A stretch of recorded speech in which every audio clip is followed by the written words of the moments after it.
Well, good morning and welcome once again to Elevenses. I'm Kevin Williams of Survival Skills Rider Training, and this is my twice weekly live webcast. And I've got some terrific news for you today, which I'll come back to in just a moment. But this is show number 309. It's Sunday, the 29th of January. It's a fairly miserable looking day outside the window here in London today. But I certainly hope the weather will be looking up when I join the Shiny Side Up team out in New Zealand. More on that in just a moment. But in other news today, we've got a story about a South Shields primary school which went into lockdown after a gang of balaclava-clad riders were seen riding up and down the local area. A clean air zone for Tyneside comes into force tomorrow, but motorcycles aren't affected yet. The Lower Thames crossing, which would relieve congestion on the M25, comes a step closer. We'll look at the glacial rollout for the UK's e-charging points, which everybody seems to be very proud of, though.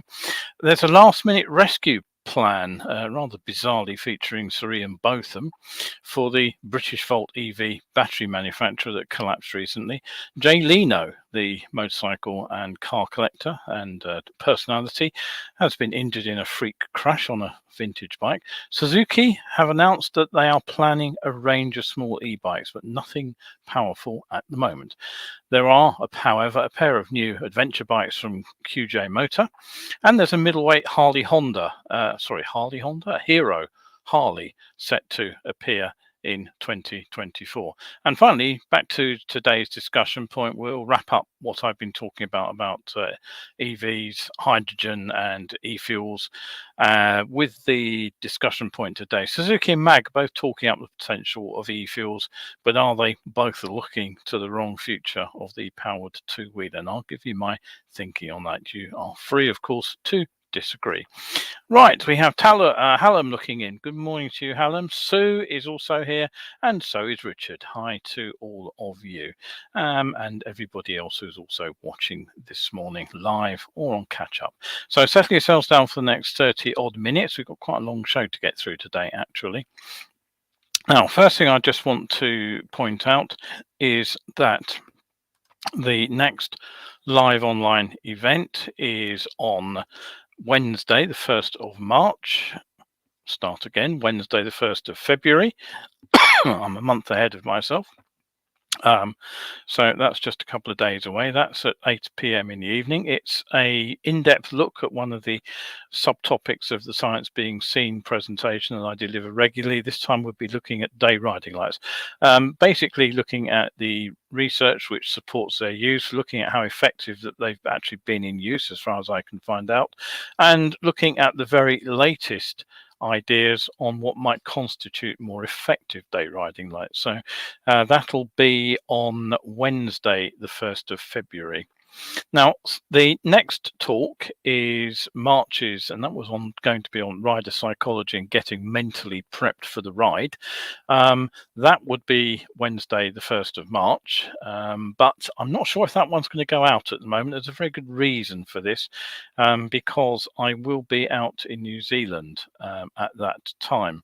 Now, what's going to happen is that I'll actually be getting up on the other side of the world in Whanganui, out there. That's because, once again, I'm part of the Shiny Side Up team of speakers. Now, it may be possible that I can broadcast this early in the morning from the UK, but it may simply present too many technical problems, mobile Wi-Fi, that kind of thing. So I'm not sure at the moment. It may well be deferred to April or May. I'll sort that out, but I'll think about that and get back to you and let you know, obviously in good time. But Wednesday's talk, which is, as I said, Science of Being Seen in depth on day riding lights, that is going out at 8 p.m. So if you've got the chance, do pop along and book yourself up for that one. The link to that is in the header for the show, as always, but I will put it up in the comment stream too. I'll just do that now, just to remind you where to go to look for that one. Let me get that on the screen. There it goes. And Kevin's looked in. Good morning to you too, Kevin. Nice to see you as well. Right, okay, so that's what is going on. So let me just tell you a little bit about what's happening out in New Zealand. Now, at the moment, I'm just waiting for the work visa to come through, but we have, after a lot of fiddling around, booked some flights, and I'm looking forward to seeing as much of New Zealand once again as I can between the events. Now, with the exception of the very first event, which is down in Invercargill, which is at the far south end of the South Island. Sadly, I have a clashing date in Manchester in 10 days' time with 100 plus attendees turning up to that one that I know of, so a bit difficult to cancel that at short notice. I will have a slot at all the evening talk events, which will range from Queenstown, which is pretty much in the middle of South Island, and also at the 2 day-long shows, which are at Kapiti, which is near Wellington on the south of North Island, and Whangarei, which is in the north near Auckland.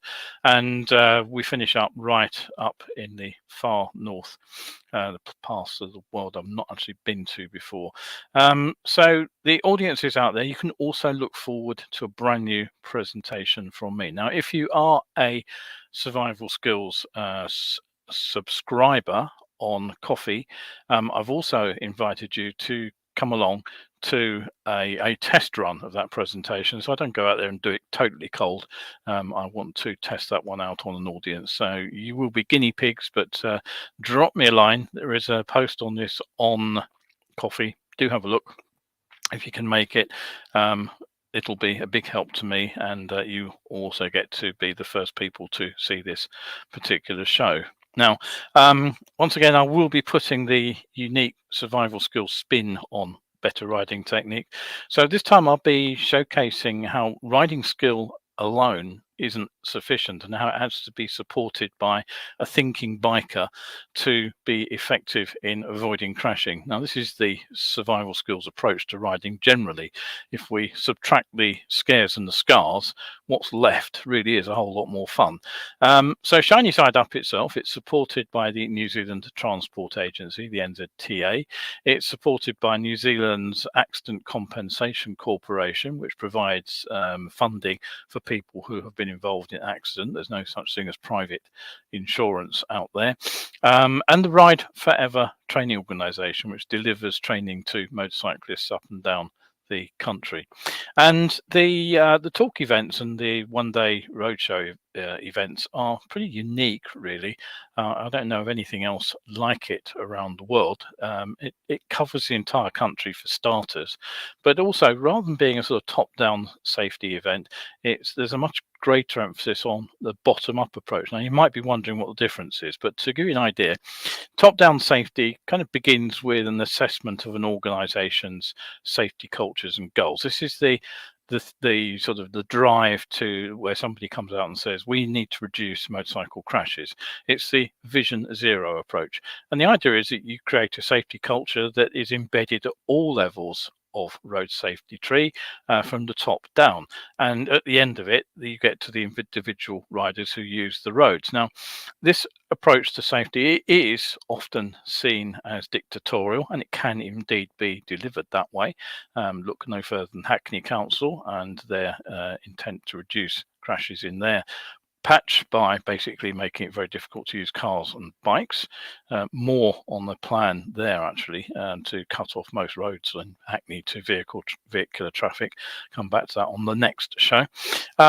So bottom-up safety is working the other way around. What you actually do now is you involve the people at the lowest levels, the actual sort of the end users of the safety, if it were, as it were, and you identify the hazards and the risks that they face in their operating environment. Now, in this case, obviously, it's how we riders actually cope with the threats we face on the road. Now, this approach uses what the people who actually use the roads know, but it also gives them more knowledge and more encouragement to take an active role in their own safety. So this is what bottom-up safety is all about.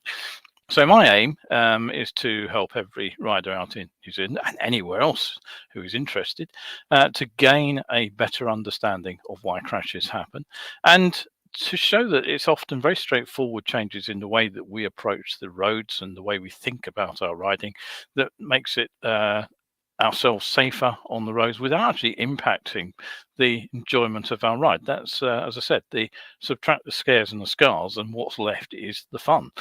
So keep your eye on this page over the coming weeks. I'll be looking at some of the points I'll be covering in various posts over the next 5-6 weeks. And so if you happen to be out watching out there in New Zealand, stay safe and shine your side up till I get there in just a couple of weeks' time. And I look forward to seeing some old friends and making some new ones, and actually getting some decent salt and pepper squid in. You just don't get the same thing here in the UK. If you want to find out more, you can tackle the websites. Here they are, and as they say out in New Zealand, jobs are good 'un. Right, okay, so on with the news after that announcement. South Shields Primary School went into a home time lockdown on Thursday afternoon when parents and carers who'd arrived to collect their children reported a group of bikers said to be travelling at speed in the area. The riders were said to be wearing balaclavas and had what appeared to be weapons. The pupils were kept safe inside the building until police confirmed that the streets were safe. Northumbria police said they'd received a report of a group of males trying to steal a motorbike in a nearby area, and police were deployed. The gang left the scene. They also said there were no weapons involved, but probably they were carrying the tools of their particular trade with them, which is what was taken to be weapons. An investigation is ongoing. The school head said the staff, children, parents and carers dealt with the situation magnificently. Now, should you happen to live up in the northeast, you'll be probably aware that the Tyneside Clean Air Zone goes pay to enter as of Monday, January the 30th, which is tomorrow as I'm going out live. It was launched in October 2022. Cameras have been in operation and the signage has been up around Newcastle Gateshead for a while. But up till tomorrow, there has been no charge to enter it, but they will be introduced tomorrow. It will cover most of Newcastle city centre. It will include routes over various bridges. Now, in the first stage, it said that non-compliant taxis, private hire vehicles, buses, coaches and HGVs will be charged £12.50 a day if they don't meet the standards. And if the vehicle is actually registered in Newcastle Gateshead or North Tyneside, there will be a discount charge of £50 per 7-day period rather than the rather more expensive £12.50 per day. After July, the vans and LGVs will also be pulled into the scheme and subject to charges. They've put that on hold actually because there's a shortage of new vans, making it harder for drivers to upgrade. Now, at the moment, private cars and motorcycles are exempt from these clean air zone charges, but local councils have said that they are not ruling out bringing them in the future, depending on how successful it is. Now, if you want another road scheme, which the maps come up as not valid, fantastic. Let me try relaunching that. I don't know why that has not appeared. Nope. Okay, all my photos have come up corrupt this morning, which is really bloody annoying after I spent hours sorting them out. The Lower Thames crossing connecting Kent and Essex via a tunnel under the River Thames is a step closer. Now, National Highways last week announced Balfour Beatty are the contractor who've been awarded the deal to build the roads north of the Thames. This will be a link road that runs from Thurrock to junction 29 of the M25 up in Havering. There will also need to be a road constructed south of the new tunnel to the M2. Now, right now, construction is subject to the whole scheme still being granted final funding from the government. But if it does get the green light, and it's looking like it probably will, it will create a new road between Kent and Essex right through the longest road tunnel in the UK under the Thames. The proposal also features upgrades to 30 different existing structures. And if it is built, which one as a road user I kind of hope it will be, it should significantly reduce traffic on the M25 at the frequently gridlocked Dartford tunnel. Now, that does, of course, all assume that there will be people still driving cars by the time it's finished. Now, the first piece of news is that the ashes of BritishVolt may have a buyer. Now, following the collapse of this British startup battery maker that I've been talking about over the last few shows, an Australian company, another battery maker called Recharge Industries, they've made what's been described as an 11th hour bid for the assets of the UK company to acquire the site near Blyth, which is up in the northeast, and the assets of the company, which are now worth a fraction of what it was worth pre-collapse. David Collard, he's the chief exec of Recharge, he told Australian Financial Review, keeping BritishVolt viable and in the hands of friendly nations and companies is critical to the security of British and European supply chains and advanced manufacturing capabilities.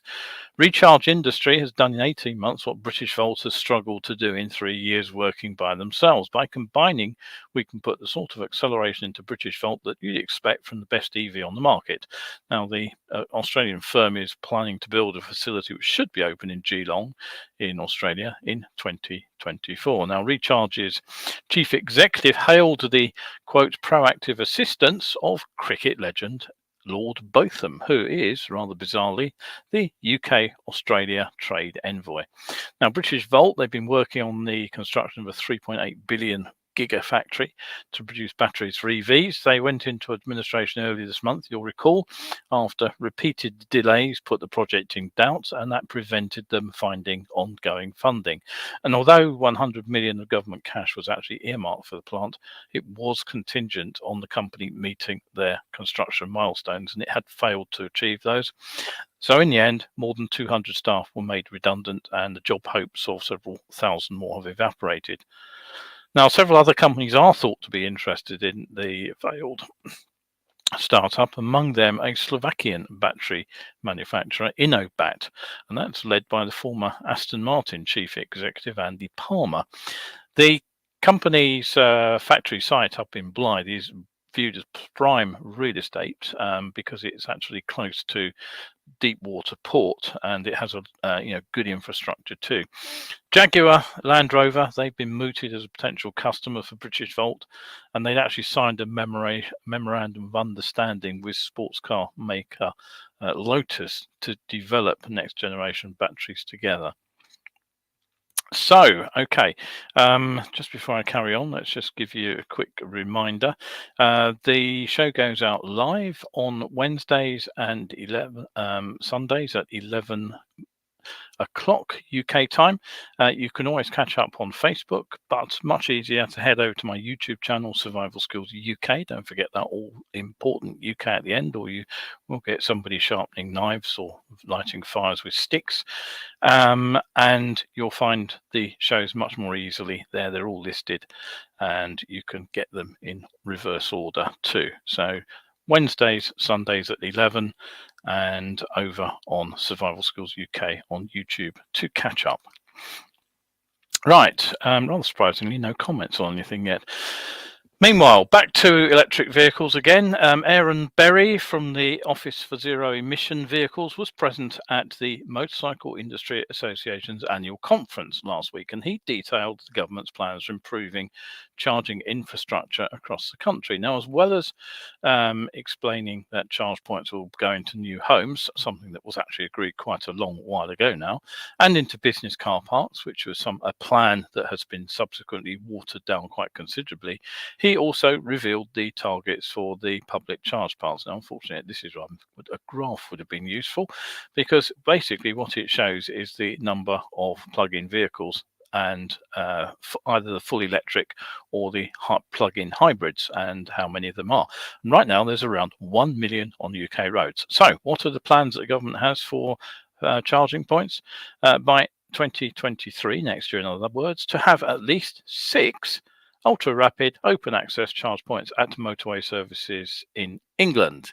And by 2030, which is about 8 years off, of course, they hope to have 2,500 ultra-rapid open access charge points across motorways and major A roads in England.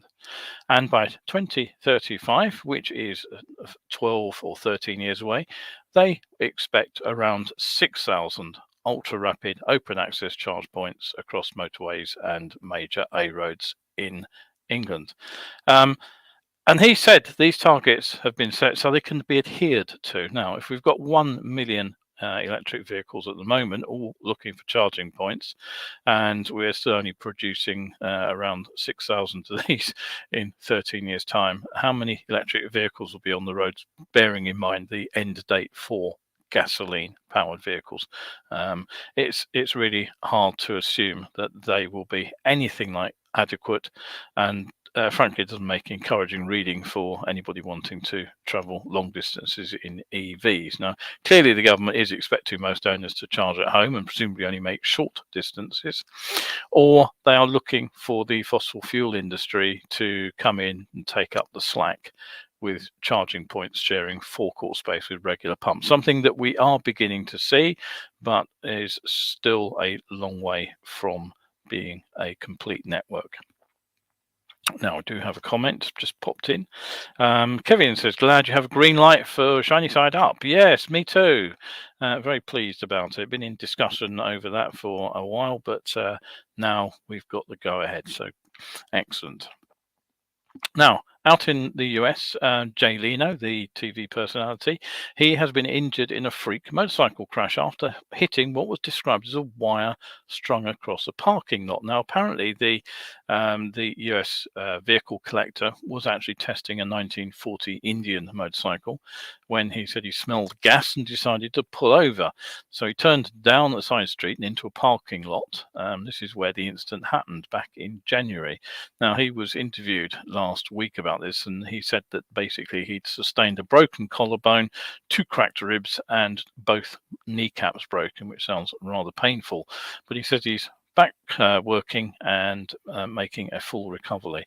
Now, this isn't the first time that Jay Leno's had problems recently. He was actually hospitalized with severe facial injuries after a fuel fire in his garage in Los Angeles in November last year. Right, okay, so what was I going to say? I was going to say that if you have missed any of the shows, the Survival Schools UK is a place to go on Ko-fi.com. All my written posts are mirrored over there, so you don't have to hunt back through the inadequate search facility on Facebook. They are the skills on Saturday, the tips on Tuesday.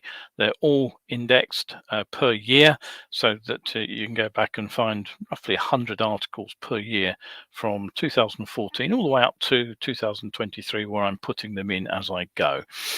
So it's way over 800 better biking articles over there. And if you do support me to the tune of £3, you can get all the old ones. And if you become a regular subscriber, you get access to even more better biking material. So do pop over there, have a look.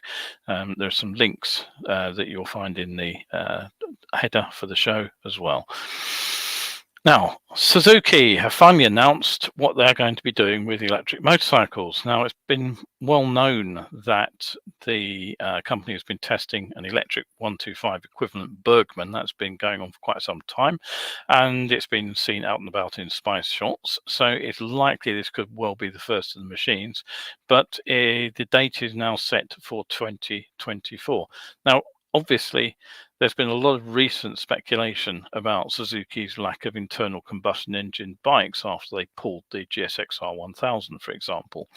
And there have been suggestions that various executives have been wheeled out to refute that they might even have been pulling out of the motorcycle market altogether. But their new growth strategy for financial year 2030, a document which outlines how Suzuki plans to handle increasing environmental regulations in the coming decade, has now been released. And it says this about electric bikes. Quote, for small and mid-sized motorcycles which are used for daily transportation, such as commuting to work, school or shopping, we will introduce a battery EV in financial year 2024. We plan to launch 8 models by financial year 2030 with a battery EV ratio of 25%. Not quite sure what that means. If that is weight to of battery to massive bike. I don't know. It wasn't clear reading the document. But interestingly, Suzuki do say that for large motorcycles, for leisure purposes, we are considering adopting carbon neutral fuels. I'll be coming back to this in my discussion point at the end of the show, so do hang around while we talk about that. Now, if you do want a new petrol engined motorcycle, the choices from the Japanese manufacturers are thinning out by the day. So where do you go if you want a new bike?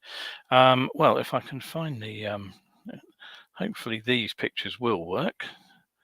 Let me just see if I can get this one to work. Yes, that one actually is working, so at least I can come back to that one. Right, so QJMotor may not be a household name here in the UK, but its parent is QJMotor Group, which is an important manufacturer. It not only produces millions of motorcycles and scooters, but also engines and, of course, parts every year. It's also the company behind the more familiar Italian name of Benelli and the TRK 502 adventure bike, which is apparently the best-selling middleweight machine in Italy, is produced by QJMotor. And so QJMotor have just announced a pair of new models for European release. And these are the SRT 700 and the SRT 700X. Now let's start with the first one. There we are. At least we got that picture up. So that, as you probably guessed, is the bike. You've also probably figured out that the engine is a 698, and it's from the picture there you can see that it's actually a parallel twin. Now, don't confuse it with the SRT and the SRG 750, and there's a bike that looks very similar, but that's based around an 80 horsepower 754cc parallel twin, which is actually shared with the Benelli Leoncini 800 and the Benelli 752S. So, talking about the new 700, it produces peak power of 72 horsepower, 54 kilowatts, maximum torque figure of 67 Newton meters, and it meets EU Euro 5 emission standards. The chassis is tubular steel. It does come with an aluminium swing arm. The difference between the two model is your choice of wheels. This is the 17-inch alloy front wheel and rear wheel, or you can get a version here which has 21-inch front wheel and spokes up front. Now it's possible, or even probable, that this is the X model, by the way. It'll have slightly more suspension travel from the front monoshock and the front suspension, the rear monoshock. It also looks like the rims are actually possibly built to take tubeless. I'm not sure about that, but it would be nice if they do.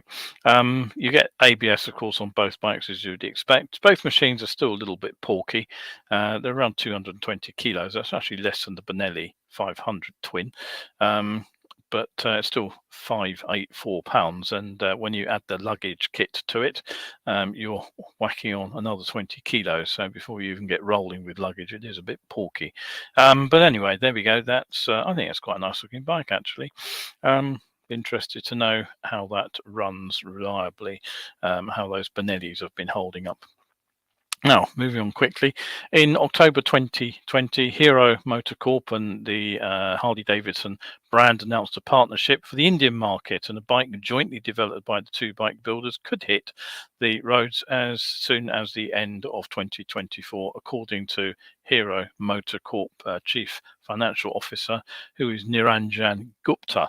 Now, the report suggests that the joint collaboration, the Hero-Harley, is in the advanced stages of development, but is still not sure where it's going to be positioned.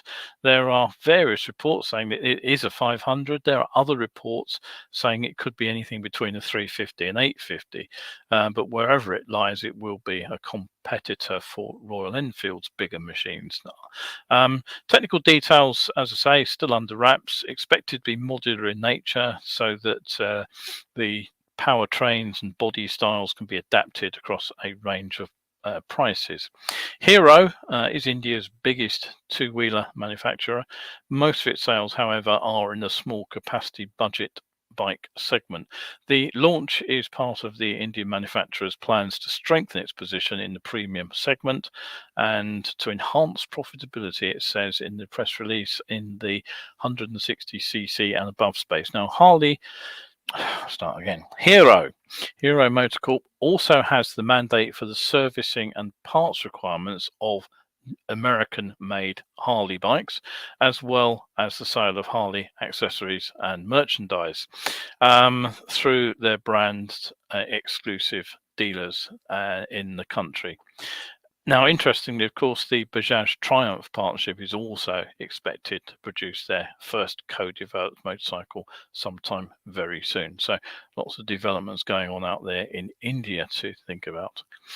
So let's finish the show then with the in-depth discussion. And this is back to that announcement from Suzuki about their range of small e-bikes, which they say will be in use by 2030, and the statement that, quote, for large motorcycles for leisure purposes, we are considering adopting carbon neutral fuels. Now, let's get the small electric bikes out of the way first. Now, you may well recall that Kawasaki, Honda, Yamaha and Suzuki have all joined forces to create a standardized swappable 48-volt motorcycle battery pack.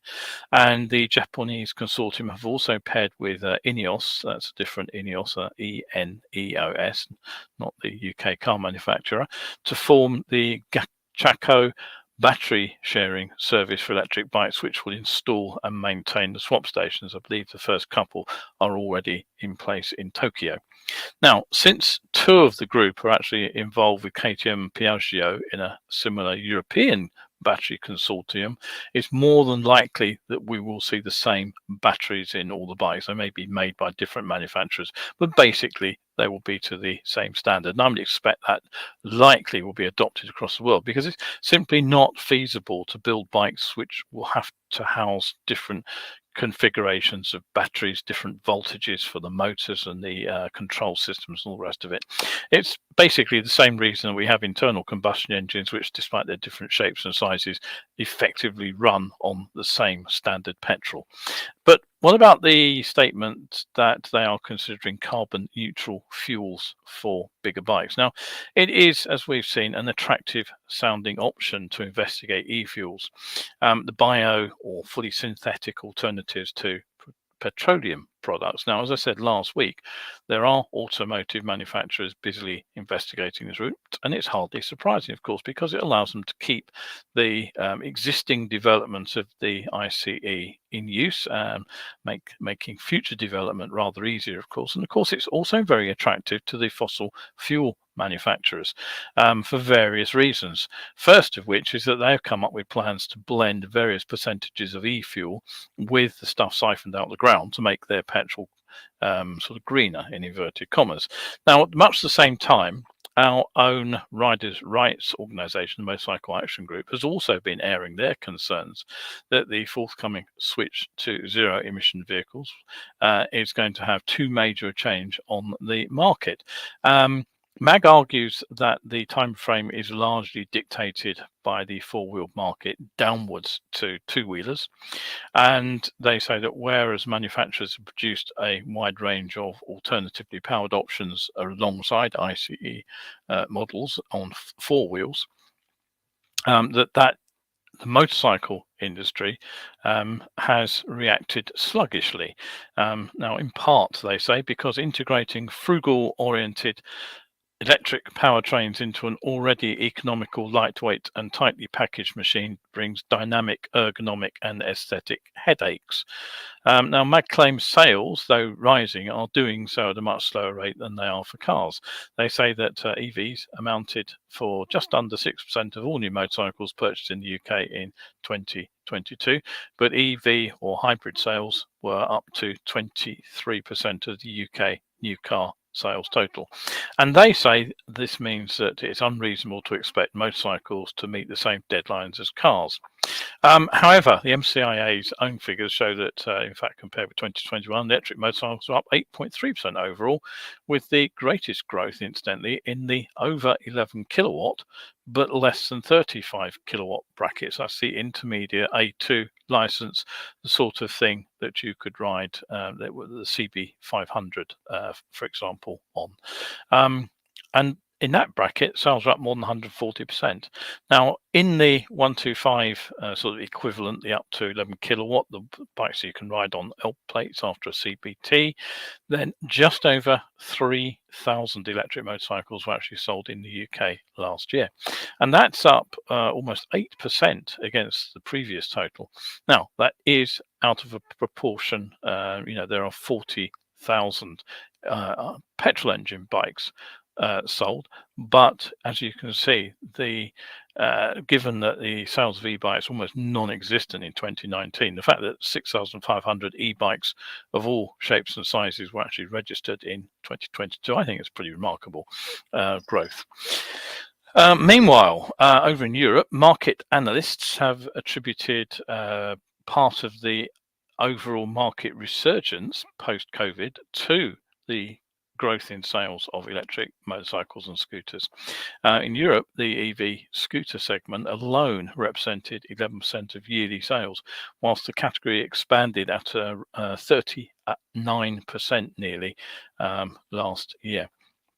Now, speaking of being forced to make the switch, MAG's Director of Communications and Political Engagement, Colin Brown, he told the Bike Social webpage, bikers as a group of people don't like being told what to do, which is fair enough as far as it goes, but it's also, if we're going to be honest about this, MAG doesn't and never has represented all the people who use powered two-wheelers, and clearly more and more riders are voting with their feet. And frankly, as for Colin's statement that the electric may not be the best solution for all applications, so there's certainly a lot of noise about synthetic fuels and hydrogen, and that I would rather have synthetic fuel and an ICE for another application. I think that my in-depth articles that I've presented to you over the last few months probably have given you a better insight into the likelihood or not of a widespread switch to those kind of fuels. Now, the problem is, of course, first and foremost, that the sale of new motorcycles with any internal combustion engine is due to cease in 2035, not just petrol engine bikes, but anything running fuel that burns in air, since the new regulations stipulate zero tailpipe emissions, not carbon-free emissions. And that means you can't burn anything. It doesn't matter whether it's a synthetic fuel or it's a hydrogen or it's a biofuel. So whilst the e-fuels can be sort of carbon neutral, as I explained last week, unless they're made with renewable energy sources, there is still a carbon cost, and you still got to build the plant, which almost certainly pumps CO2 into the air. The fact is that right now, almost all the hydrogen for anything that will be powered by hydrogen, so that's the ICEs and the fuel cells, is actually sourced from the fossil fuels. So it's hardly the green solution claimed.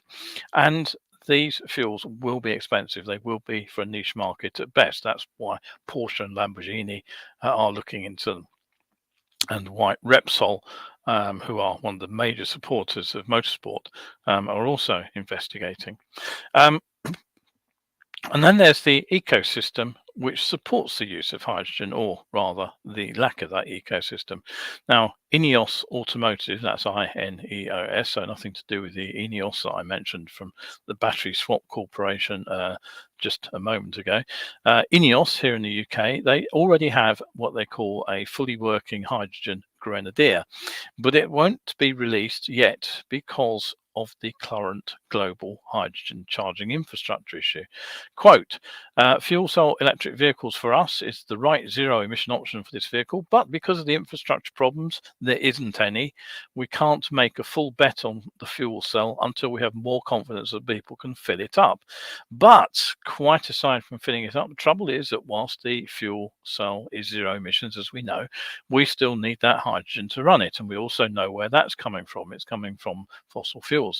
And I have since discovered that the fuel cell uses rare elements in the electrodes to complete the circuit, and sourcing those for enough clean energy units is going to be very, very difficult indeed.